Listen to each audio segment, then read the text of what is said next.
Nick. I'm Matt, and we're Insuphishient. Oh, ladies and gentlemen, boys and girls, it's Friday. Where the fuck you been? Fuckhole Friday. That might be my favorite day of the week. Fuckhole Friday? If we could officially get that name changed, I might be there for that.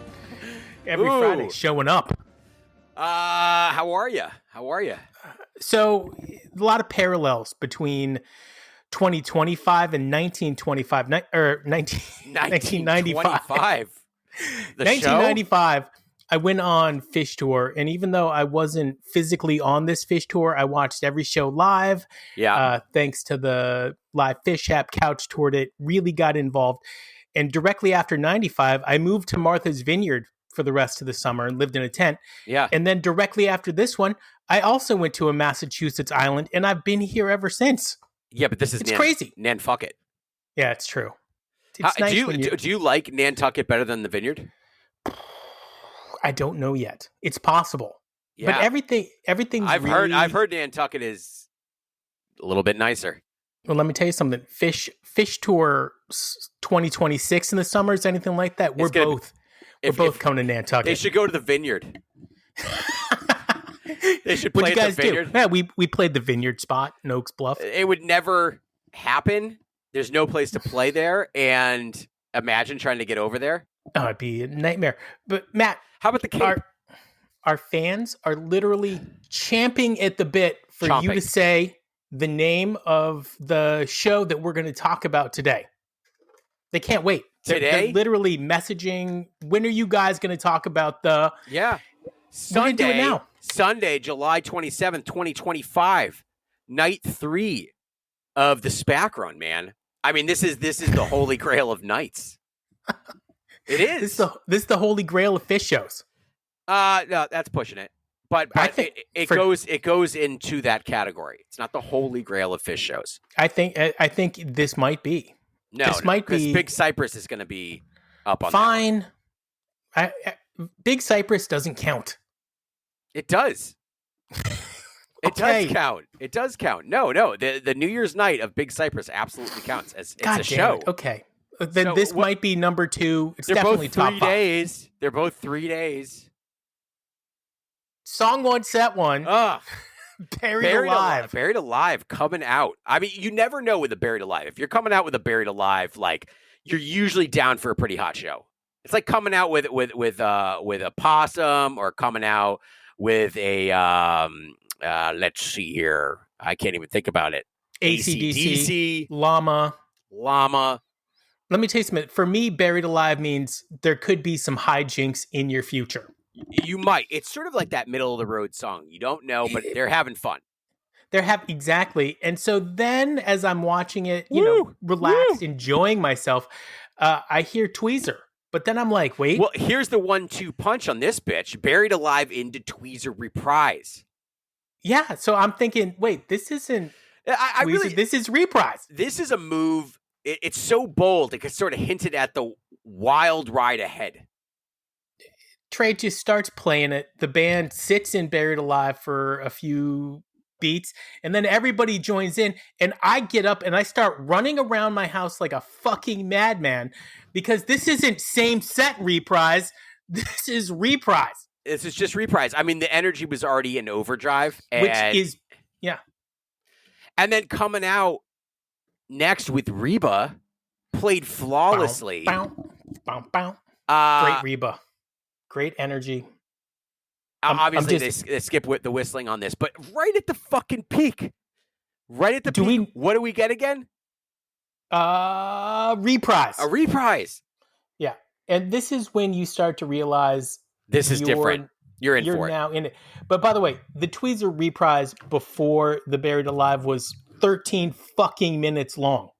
So, you're like, oh shit, I should have called out tomorrow. I should have done something. I didn't do something correctly. It's Sunday night. You're 16 minutes into a show. This is when you pop the next pill. No. You do the next line, takes the next hit. Like, this is it. You go get a Cliff Bar and some cold green tea is what I did. Yikes! Back into Reprise. So you can grow tits. Those Cliff Bars have estrogen in them. So it would be a catch-22. If I got up to like a D cup, I might. Anyway, stay funky home. Bitch. Yeah.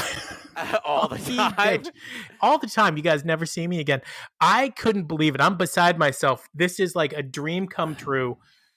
Reprises, Rebas, and now a funky fucking sharp, bitch. bluesy. This version had some swagger to it. It did.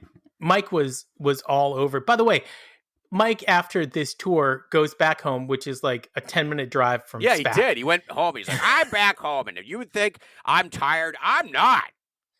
Yeah. What the fuck, Mike? Just sticking into... He's like... He basically said maybe there were some rough spots on this tour, but we really hit a groove there at the end. So and now you're on vacation. Well, right, and that's our biggest problem is like they're hitting their stride and now they're on vacation. And here's the thing: it's like that's not a problem. He pulled back the curtain a little bit, broke the third wall, right? Fifth wall, fourth wall, fifth wall, sixth dimension, ninth cube, and he comes back. By the way, that was a good impression of Trey right there. Yeah, and so he comes back and basically says that the tours are normally shorter and that they're usually tired, and this tour was longer. So that's a little bit of insight. They don't do the tours as long because they can't. They can't. Well, I think they're tired. Well, okay, so that's an interesting point. I didn't even pick up on that. You're right. He was kind of saying sometimes we're tired after playing 13 shows, but we just did 26, and I'm ready to call your mom, which is rude, Mike. Because my mom's an old lady. Yeah, but she wants a little bit of fucking Mike. Everybody penis. Wants a little Mike. Everyone wants a little. Coming out with Roses Are Free after this. I couldn't have been more excited. I would have jammed out Roses with a nod to the greater good. Well, duh. I was watching the show. Offer deep Type 2 territory. And then yet, another reprise. Okay, so something that's really cool here is that you and I were talking, mostly you, because you're a little nitpickier on how they play than I am. And there was a time where they were just kind of moving in unison. Right. You wanted Trey to move off on his tangent, and then the band either stays where they are or come in a little bit later. Right. And that's what they did all evening with this reprise. Trey would start playing reprise, and the band would be like, "Nah, we're not doing it." But that's what I want. And then they did it. But you got that. Yes. To jam out while he's teasing it. And then if you want to jump on the boat, you can. Right? But let it simmer. Yeah. And let it tickle. Well, okay, but here's what's interesting. So you know how we had a lot of those, what you and I were calling 3-note jams? Yeah. Going back and listening to some of those since I've been basically had nothing to do but stare at the ocean and listen to Phish, I kind of feel like, and I'm not making excuses for anybody, but I think Trey was saying, you guys aren't listening to me. I need you, when I'm doing this, you need to move in here slowly. And nobody was moving to where he was slowly. So you had these 5 or 6 minute jams where Trey's just doing minimal motions. He's trying to set the stage. Nobody came over because when he was doing that with Reprise, nobody came over, and then there was the migration. Well, so, to be fair, though, the notes that he was playing, maybe the band was like, "This is dumb. These are dumb ideas. We're not going with you." So, like, that's what I think was going on. Is that Trey was trying to be like, "Yes, like, come on board, guys," and they're like, "Trey, this is not catchy at all, dude. We're not going that route." Okay, but when you go back to the show before this one, he was also doing that in what was it? Life Saving Gun. By the way, that is my new favorite song. Officially, that version might be my favorite thing to listen to by Phish ever. So good. Anyway, Roses Are Free. Yeah, I'm saying it. Tweezer reprise into 46 days. What happened? Well, I just I'm done with 46 days. But, I mean, cool placement, but I'm just over it. But yeah, good. It was jammed out, tight, rowdy. It did its thing. I have to come off my stance. There is no Nicole, sadly, in 46 days. There were a couple of times where the camera was zoomed in on people's faces, and Nicole and it was clearly every time. Very sad about that. And then one of my favorite songs, About to Run. It was originally entitled About to Come, which is disgusting. The dirtiest guitar tones of the night on this one. Agreed. Trey leaned into the rage, offering a bit of contrast, some funk, and melody surrounding it. It was good. It was a very good About to Run. What I don't understand, and I felt that energy again as he says the opening line, I'm about to run. First of all, I laughed because of what you said a couple of shows ago, and then he just unplugs and runs. I think that would be amazing.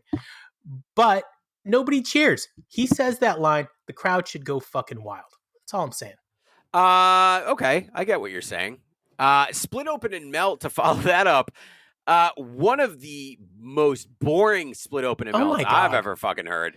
Let me tell you something. It sucks. You spoiled, rotten little No. brat. It sucked. It was bad. It was not a good. I did not agree with Matt on this take. Did. Yeah, you did. I'm not going to agree with you on the show about this take. Okay.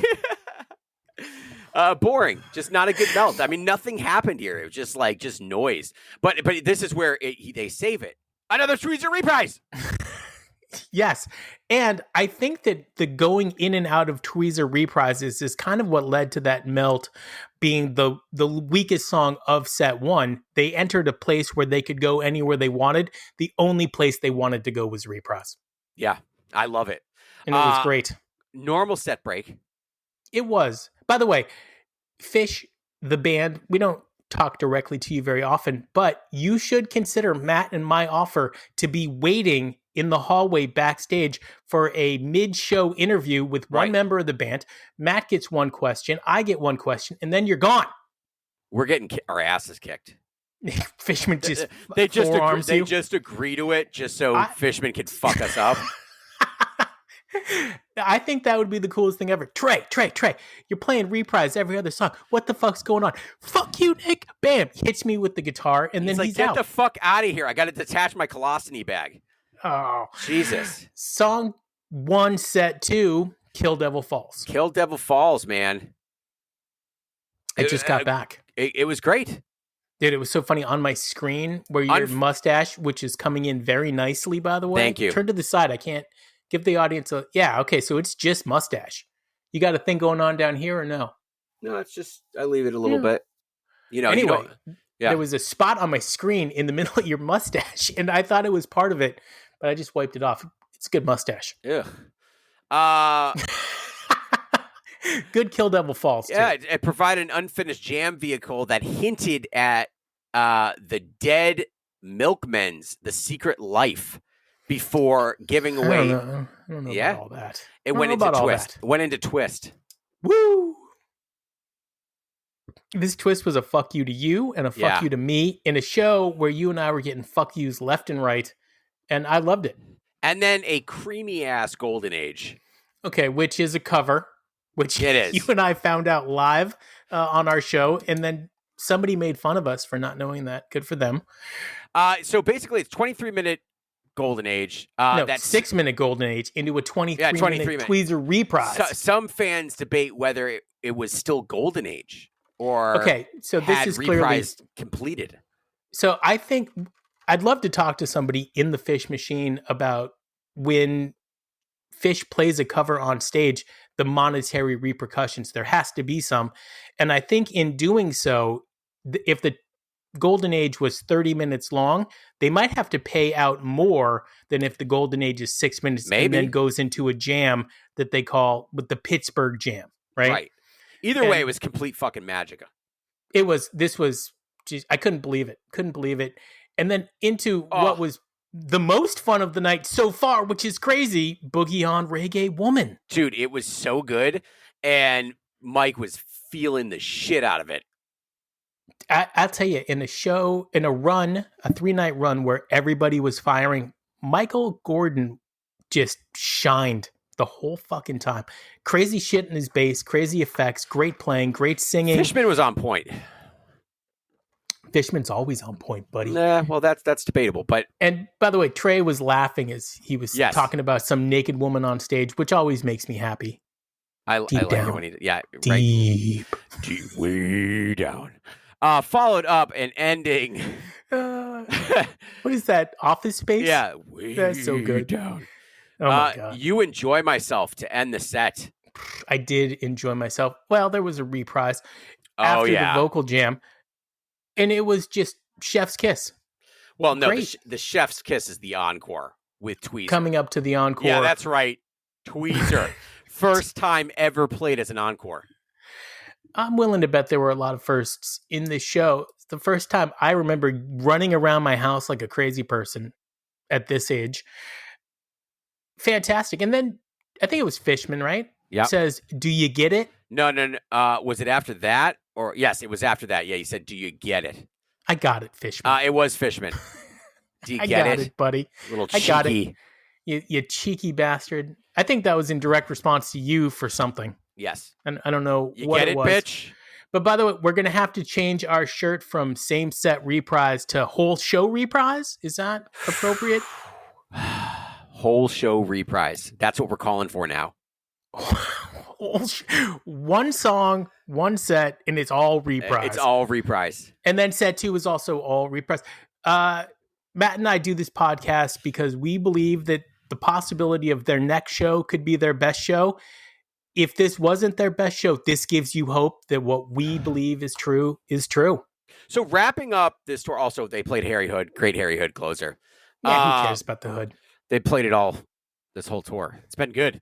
But again, not the best tour, some really great highlights. SNHU, set ones, great. Don't recap the tour. South. Why? We got a whole week next week. We're getting back to our normal segments. Okay, but this is our segments. We're closing the book.